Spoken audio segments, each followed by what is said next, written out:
Bonjour et bienvenue à l'enregistrement du culte prévu pour ce dimanche oculi, le troisième dimanche de la Passion de notre Seigneur Jésus-Christ. Nous commençons avec l'introïte du jour. Je tourne constamment les yeux vers l'Éternel, car il dégagera mes pieds du piège. Les yeux de l'Éternel sont sur les justes et ses oreilles sont attentives à leurs cris. L'Éternel se tourne contre ceux qui font le mal pour effacer leurs souvenirs de la terre. L'Éternel est près de ceux qui ont le cœur brisé et il sauve ceux dont l'esprit est abattu. Beaucoup de malheurs atteignent le juste, mais l'Éternel l'en délivre toujours. L'Éternel rachète l'âme de ses serviteurs. Et tous ceux qui cherchent refuge en lui échappent à la condamnation. Au nom du Père et du Fils et du Saint-Esprit. Amen. Confessons nos péchés. Dieu Tout-Puissant, notre Créateur et notre Père, nous reconnaissons et nous confessons que nous avons péché contre toi en pensée, en parole et en acte. Nous venons chercher refuge en ta miséricorde. Aie pitié de nous, pauvres pécheurs, et pardonne-nous toutes nos fautes, pour l'amour de Jésus-Christ, notre Seigneur. Aide-nous, par ton Saint-Esprit, à mieux connaître ta sainte volonté, et rends-nous obéissants à ta parole. Par Jésus-Christ, ton Fils, notre Sauveur. Amen. Dans sa miséricorde, le Dieu Tout-Puissant a envoyé son Fils unique afin qu'il soit pour vous l'agneau de Dieu qui ôte les péchés du monde. C'est ainsi qu'il a pris sur lui-même tous vos péchés. Par la foi en lui, par la grâce de Dieu, vous êtes pardonnés par votre Sauveur et Seigneur Jésus-Christ. Allez en paix. Amen. Prions. Ô Dieu, dont la gloire est de faire toujours miséricorde, sois clément envers ceux qui se sentent écartés de tes voies et ramène-les à une foi plus solide en leur donnant un cœur pénitent, qu'ils adhèrent à la vérité de ta parole et y demeurent fermement attachés. Par Jésus-Christ, ton Fils, notre Seigneur, qui vit et règne avec toi et le Saint-Esprit, un seul Dieu, maintenant et pour les siècles des siècles. Amen. Écoutez avec respect et recueillement les lectures pour ce dimanche oculi. Tout d'abord l'Ancien Testament dans Exode au chapitre 3, les versets 1 à 8b et 10 à 15. Moïse était devenu berger du troupeau de son beau-père Jéthro, le prêtre de Madian. Il conduisit le troupeau derrière le désert et vint à la montagne de Dieu, à Horeb. L'ange de l'Éternel lui apparut dans une flamme de feu au milieu d'un buisson. Moïse regarda et vit que le buisson était tout en feu sans être consumé. Moïse dit : « Je veux faire un détour pour voir quelle est cette grande vision et pourquoi le buisson ne brûle pas. » L'Éternel vit qu'il faisait un détour pour regarder. Dieu l'appela du milieu du buisson en disant : « Moïse, Moïse !» Il répondit : « Me voici. » Dieu dit : « Ne t'approche pas d'ici, retire tes sandales, car l'endroit où tu te tiens est une terre sainte. » Il ajouta : « Je suis le Dieu de ton père, le Dieu d'Abraham, le Dieu d'Isaac et le Dieu de Jacob. » Moïse se cacha le visage, car il avait peur de regarder Dieu. L'Éternel dit : « J'ai vu la souffrance de mon peuple qui est en Égypte, et j'ai entendu les cris qu'il pousse devant ses oppresseurs. Oui, je connais ses douleurs. Je suis descendu pour le délivrer de la domination des Égyptiens, et pour le faire monter de ce pays jusque dans un bon et vaste pays, un pays où coule le lait et le miel. Maintenant, vas-y, je t'enverrai vers le Pharaon, et tu feras sortir d'Égypte mon peuple, les Israélites. » Ici prend fin la lecture de l'Ancien Testament. Écoutez également l'épître dans 1 Corinthiens 10, les versets 1 à 13. Frères et sœurs, je ne veux pas vous laisser ignorer que nos ancêtres ont tous été sous la nuée et qu'ils ont tous passé à travers la mer. Ils ont tous été baptisés en Moïse dans la nuée et dans la mer. Ils ont tous mangé la même nourriture spirituelle et ils ont tous bu la même boisson spirituelle. En effet, ils buvaient à un rocher spirituel qui les accompagnait, et ce rocher était Christ. Mais la plupart d'entre eux n'ont pas été approuvés par Dieu, puisqu'ils sont morts dans le désert. Or ces faits sont arrivés pour nous servir d'exemple, afin que nous n'ayons pas de mauvais désirs comme eux en ont eu. Ne devenez pas idolâtres comme certains d'entre eux. En effet, il est écrit, le peuple s'assit pour manger et pour boire, puis ils se levèrent pour s'amuser. Ne nous livrons pas non plus à l'immoralité sexuelle comme certains d'entre eux l'ont fait, de sorte que 23 000 sont tombés en un seul jour. Ne provoquons pas Christ comme certains d'entre eux l'ont fait, si bien qu'ils sont morts, victimes des serpents. Ne murmurez pas comme certains d'entre eux l'ont fait, de sorte qu'ils sont morts sous les coups du destructeur. Tous ces faits leur sont arrivés pour servir d'exemple, et ils ont été écrits pour notre instruction, à nous qui sommes parvenus à la fin des temps. Ainsi donc, que celui qui croit être debout fasse attention à ne pas tomber. Aucune tentation ne vous est survenue qui n'ait été humaine. Dieu est fidèle, et il ne permettra pas que vous soyez tentés au-delà de vos forces, mais avec la tentation, il préparera aussi le moyen d'en sortir, afin que vous puissiez la supporter. Ici prend fin la lecture de l'Épître. Écoutez également l'Évangile dans Luc au chapitre 13, les versets 1 à 9. À ce moment-là, quelques personnes qui se trouvaient là racontèrent à Jésus ce qui était arrivé à des Galiléens dont Pilate avait mélangé le sang avec celui de leur sacrifice. Jésus leur répondit, « Pensez-vous que ces Galiléens étaient de plus grands pécheurs que tous les autres Galiléens parce qu'ils ont subi un tel sort? Non, je vous le dis. Mais si vous ne changez pas d'attitude, vous périrez tous de même. Ou bien ces 18 personnes sur qui la tour de Siloé est tombée et qu'elle a tué, pensez-vous qu'elles étaient plus coupables que tous les autres habitants de Jérusalem? Non, je vous le dis. Mais si vous ne changez pas d'attitude, vous périrez tous de même. » Il dit aussi cette parabole. Un homme avait un figuier planté dans sa vigne. Il vint y chercher du fruit, et il n'en trouva pas. Alors il dit au vigneron, « Voilà 3 ans que je viens chercher du fruit sur ce figuier, et je n'en trouve pas. Coupe-le, pourquoi occupe-t-il la terre inutilement ?» Le vigneron lui répondit, « Seigneur, laisse-le encore cette année. Je creuserai tout autour, et j'y mettrai du fumier. Peut-être à l'avenir donnera-t-il du fruit. Sinon, tu le couperas. » Ici prend fin la lecture de l'Évangile. Heureux ceux qui écoutent la parole de Dieu et qui la gardent. Confessons notre foi. Je crois en Dieu, le Père Tout-Puissant, Créateur du ciel et de la terre. Je crois en Jésus-Christ, son Fils unique, notre Seigneur, qui a été conçu du Saint-Esprit et qui est né de la Vierge Marie. Il a souffert sous Ponce Pilate, il a été crucifié, il est mort, il a été enseveli, il est descendu aux enfers. Le 3e jour, il est ressuscité des morts, il est monté au ciel, il siège à la droite de Dieu, le Père Tout-Puissant, et il viendra de là pour juger les vivants et les morts. Je crois au Saint-Esprit, la Sainte Église universelle, la communion des saints, la rémission des péchés, la résurrection de la chair et la vie éternelle. Amen.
Prions.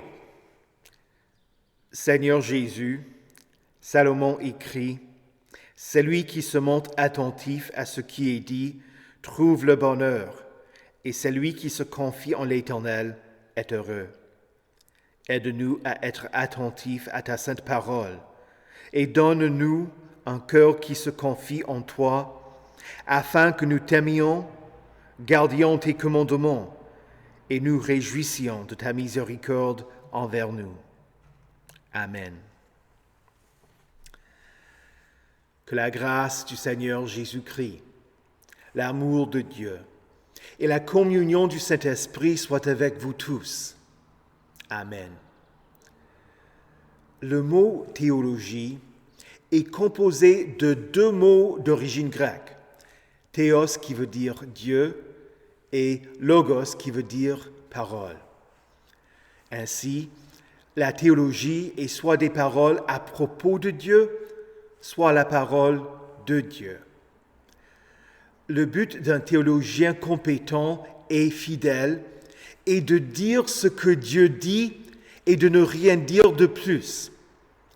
Pendant mon vicariat, dans l'un de mes sermons, j'ai commencé une phrase avec les mots « je pense ». Le pasteur qui a relu ce sermon a écrit sur le manuscrit « Ce n'est pas important ce que tu penses.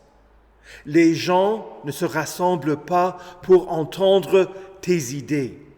Ils sont là pour entendre la parole de Dieu. Prêche la parole. Tu dois agir comme ceux dans la Bible qui proclamèrent « Voici ce que dit l'Éternel ». Quant à l'interprétation de la Bible, il y a la question de l'autorité. L'Église catholique est d'avis qu'il y a deux sources d'autorité pour l'interpréter correctement. La première étant le pape et le magistère, c'est-à-dire ceux qui l'entourent, et la deuxième étant la tradition. Au temps de la Réformation, Rome rétorqua à Luther et à d'autres qui traduisaient la Bible en langue vulgaire en avertissant que chaque personne allait la comprendre à sa façon. Luther admit que la Sainte Écriture est un livre pour les hérétiques, car il n'y a aucun autre livre dont ils abusent autant, et qu'aucune hérésie n'a jamais été aussi pernicieuse, aussi grossière, qu'ils n'ont même pas cherché à se couvrir avec les Saintes Écritures. Pourtant, ce n'est pas que chaque personne doive la comprendre à sa façon. L'un des principes d'interprétation, quand on lit la Bible, c'est que les Saintes Écritures soient compréhensibles et qu'elles s'interprètent elles-mêmes. Les versets clairs expliquent les versets plus difficiles à comprendre quand on prêche sur un texte de la Bible. On doit pouvoir dire « Voici ce que dit l'Éternel ». Beaucoup de gens expriment leurs propres opinions et de fausses idées à l'égard de Dieu. Par exemple, ils pensent que Dieu corrige des gens à travers les mauvaises choses qui leur arrivent. Dans la Bible, nous voyons des exemples où des gens disent de telles choses, pendant que Dieu permettait au diable de mettre Job à l'épreuve. Ses amis lui suggérèrent qu'il avait commis un péché et que l'Éternel le punissait. Ses amis l'encouragèrent à se repentir, bien qu'il n'ait rien fait de mal. C'est pourquoi il faut faire attention au contexte et à qui parle. Un deuxième exemple. Les disciples posèrent cette question à Jésus en Jean chapitre 9. Maître, qui a péché, cet homme ou ses parents, pour qu'il soit né aveugle? Jésus répondit que ce n'était ni l'un ni l'autre, mais que c'était afin que les œuvres de Dieu soient révélées en lui. Et un troisième exemple. Après que le bateau qui transportait Paul à Rome fit naufrage et il aborda à Malte, Paul fut mordu par une vipère. Lorsque les habitants de l'île ont vu l'animal suspendu à sa main, ils se sont dit les uns aux autres, « Cet homme est certainement un meurtrier, puisque la justice n'a pas voulu le laisser vivre, bien qu'il ait été sauvé de la mer. » Paul a secoué l'animal dans le feu. Après un peu de temps, voyant qu'il ne lui arrivait aucun mal, les gens ont changé d'avis et ont cru que Paul était un dieu. Les deux déclarations étaient de la fausse théologie. Ces exemples démontrent que les difficultés ne sont pas nécessairement une correction ni une punition de la part de Dieu. Mais l'idée que vous recevez ce que vous méritez est une idée populaire. Souvent, les gens disent que ça relève du karma. Selon l'enseignement bouddhiste du karma, l'univers ne vous corrige pas immédiatement, mais que vous subissez à une série de réincarnations. Après chaque vie, vous montez ou descendez l'échelle sociale. C'est pourquoi les bouddhistes ne viennent pas en aide à ceux des castes plus basses. Ils pensent que ces derniers ont une dette à payer et qu'en leur offrant de l'aide, ils prolongeraient leur souffrance. La Bible rejette l'idée de la réincarnation en disant qu'il est réservé aux êtres humains de mourir une seule fois, après quoi vient le jugement. Dieu, qui est plein de compassion, vous demande d'agir de la même manière, plein de compassion, car l'amour est l'accomplissement de la loi. La théologie de la gloire enseigne que Dieu nous donne ce que nous méritons. C'est ainsi que les gens tiennent à l'idée que si leurs bonnes œuvres sont plus importantes que leurs péchés, ils mériteront le salut. Non. C'est de la fausse théologie qui ne laisse aucune place à l'œuvre de Jésus. Non. Nous avons besoin de Jésus comme notre Sauveur. Il est vrai qu'il y a des conséquences à nos actes. Par exemple, Dieu révèle qu'il a puni le monde par le déluge, qu'il accomplit ses buts à travers les fléaux en Égypte, qu'il empêcha la génération incroyante d'entrer en terre promise et qu'il permit la captivité babylonienne. Il est également vrai qu'il y aura un jugement au dernier jour.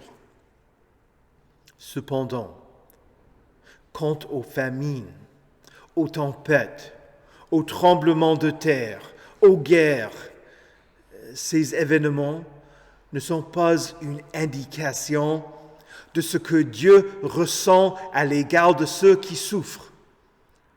De même, quand il y a un accident, une maladie, une tragédie personnelle, si vous souffrez, ce n'est pas non plus à cause de l'attitude de Dieu envers toi. Comme j'ai dit au début du sermon, Il vaut mieux se taire quand Dieu n'a pas révélé ses intentions. Dans l'Évangile, selon Luc, au chapitre 9, des gens ont trouvé Jésus dans la région de Pérée, la région qui est à l'est du Jourdain et au sud de la Galilée. Ils lui racontèrent une tragédie qui venait d'avoir lieu à Jérusalem. Un événement qu'on ne trouve nulle part ailleurs dans les livres d'histoire. Pilate envoya ses soldats tuer certains Galiléens pendant qu'ils présentaient leurs offrandes au temple. Le sacrilège aurait été comparable aux chrétiens en Ukraine s'ils avaient été en train de recevoir la scène et que les soldats russes étaient entrés dans l'église et avaient tiré sur ceux qui buvaient du calice. Le sang des chrétiens étant mélangé avec le vin. Je ne sais pas ce que ces Galiléens firent pour que Pilate agisse de cette manière, mais je doute que Pilate ordonna un acte de violence aveugle. Il est fort probable qu'ils ont fait quelque chose pour mériter ce qui leur était arrivé. Et il semble que ceux qui ont posé la question pensaient, eux aussi, qu'ils étaient de grands pécheurs, que Dieu a permis une mort comme ça. Jésus leur répondit, « Pensez-vous que ces Galiléens étaient de plus grands pécheurs que tous les autres Galiléens parce qu'ils ont subi un tel sort? Non, je vous le dis, mais si vous ne changez pas d'attitude, vous périrez tous de même. » Mettez-vous à la place de ceux qui ont entendu cela. Jésus vient de dire « Tu mérites d'être massacré ». Puis il fait référence à une tragédie aléatoire. La tour de Siloé était une partie du mur près du bassin de Siloé, à Jérusalem. On ne sait pas pourquoi la tour est tombée. Il a tué 18 personnes. Peut-être qu'elle n'avait pas été entretenue correctement. On ne sait pas. Jésus les interroge. Pensez-vous qu'ils étaient plus coupables que tous les autres habitants de Jérusalem? Non, je vous le dis. Mais si vous ne changez pas d'attitude, vous périrez tous de même. La parole de Jésus est sévère. Le salaire du péché, c'est la mort. C'est ce que vous méritez, c'est ce que je mérite. Et nous allons tous mourir, que ce soit dans une tragédie, un accident ou à la fin d'une longue vie. Jésus a appelé ceux qui lui parlaient à changer d'attitude, à se repentir. Mais l'idée, c'est de changer de direction, de se tourner vers Dieu. C'est à travers les souffrances et les tragédies que souvent les gens se tournent vers Dieu, voulant qu'il leur vienne en aide. Et voilà la raison pour laquelle Jésus raconte la parabole à la fin du texte. Oui, il y aura un jour de jugement qui viendra. Mais il est patient et fait tout dans l'espoir que les gens se tournent vers lui. On pose la question, pourquoi Dieu a fait ceci? Pourquoi a-t-il permis cela? On ne peut pas donner de réponse.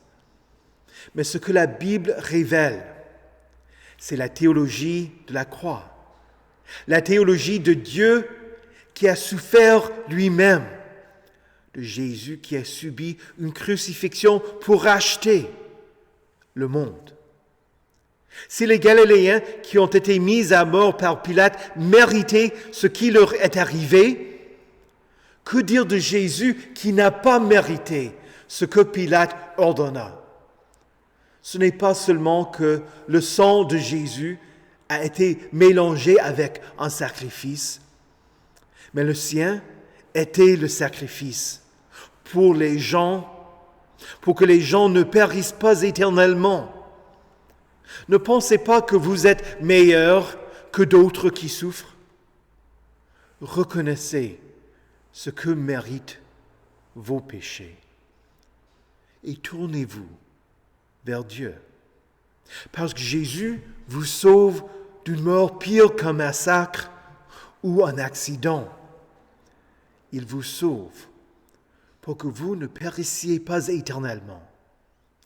Par sa grâce, vous êtes sauvés. Au nom de Jésus, Amen. Que la paix de Dieu, qui surpasse toute intelligence, garde vos cœurs et vos esprits en Jésus-Christ pour la vie éternelle. Amen. Prions le Seigneur. Chaque demande va conclure avec « Seigneur, dans ta miséricorde ». Je vous invite à répondre « Écoute notre prière ».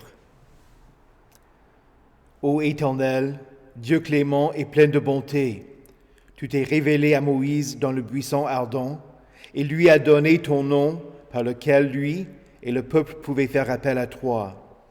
Tu l'envoyas se confronter avec Pharaon pour lui dire de libérer ton peuple. Nous te rendons grâce de ce que tu te révèles à nous en la personne de Jésus-Christ, de ce que nous pouvons faire appel à toi et de ce que tu nous as libérés de l'esclavage du péché. De la même manière que tu as vu les souffrances de ton peuple lors de son esclavage en Égypte, aie pitié des chrétiens qui souffrent, en particulier de ceux qui sont persécutés parce qu'ils mettent leur confiance en toi. Soutiens-les lorsqu'ils portent leur croix et te suivent. Seigneur, dans ta miséricorde, écoute notre prière. Ô Dieu fidèle, tu ne nous permets pas d'être tentés au-delà de nos forces, et tu prépares le moyen d'en sortir. Enseigne-nous ta sainte parole, pour que les péchés des autres soient pour nous un enseignement utile, et nous ne les commettions pas nous aussi. Donne-nous ton esprit, afin que nous supportions les tentations et renoncions au mal. Seigneur, dans ta miséricorde, écoute notre prière. Roi des rois, tu règnes sur toute la création et tu œuvres à travers les autorités établies pour retenir les malfaiteurs. Nous te sommes reconnaissants pour ceux qui sont élus et qui servent le bien-être commun en France. Conduis le président Macron, le premier ministre Castex et tous les autres représentants élus. Certains qui gouvernent dans ce monde ne te craignent pas et ne font pas le bien. Ainsi, nous te prions pour ceux qui souffrent dans ce monde à cause de ceux qui détiennent l'autorité et gouvernent avec injustice. En particulier, nous te demandons de protéger les Ukrainiens, en particulier ceux que Vladimir Poutine veut mettre à mort, dont le président Zelensky et d'autres élus qui résistent à son invasion. Déjoue les plans de l'armée russe et donne le courage à l'Église en Russie de ne pas chercher à plaire aux hommes, mais à être tes serviteurs qui appellent ceux qui abusent de leur pouvoir à se repentir. Seigneur, dans ta miséricorde, écoute notre prière. Dieu céleste, nous te rendons grâce pour la vie et tout ce qui l'enrichit. Conduis, aide et fortifie ceux qui sont malades, qui ont des handicaps physiques et ceux qui sont âgés. Protège les vulnérables et dirige vers toi et vers les souffrances de Christ l'attention de tous ceux qui souffrent, pour qu'ils aient la certitude de ton amour en dépit des difficultés auxquelles ils font face. Seigneur, dans ta miséricorde, écoute notre prière. Dieu Tout-Puissant, nous te prions pour ceux qui ne te connaissent pas. Bénis la prédication et l'enseignement de la bonne nouvelle, pour qu'ils ne désespèrent pas, mais se tournent vers toi qui es patient. Nous voulons qu'aucun ne périsse, mais vienne à la vie éternelle. Seigneur, dans ta miséricorde, écoute notre prière. Sois avec nous et avec tous ceux pour qui nous te prions, au Père, Fils et Saint-Esprit, un seul Dieu, maintenant et pour les siècles des siècles. Amen. Notre Père, qui es aux cieux, que ton nom soit sanctifié, que ton règne vienne, que ta volonté soit faite sur la terre comme au ciel. Donne-nous aujourd'hui notre pain de ce jour. Pardonne-nous nos offenses, comme nous pardonnons aussi à ceux qui nous ont offensés. Et ne nous laisse pas entrer en tentation, mais délivre-nous du mal. Car c'est à toi qu'appartiennent le règne, la puissance et la gloire, au siècle des siècles. Amen. Recevez la bénédiction de l'Éternel. Que le Seigneur vous bénisse et vous garde. Que le Seigneur fasse luire sa face sur vous et qu'il vous accorde sa grâce. Que le Seigneur tourne son visage vers vous et qu'il vous donne sa paix. Amen.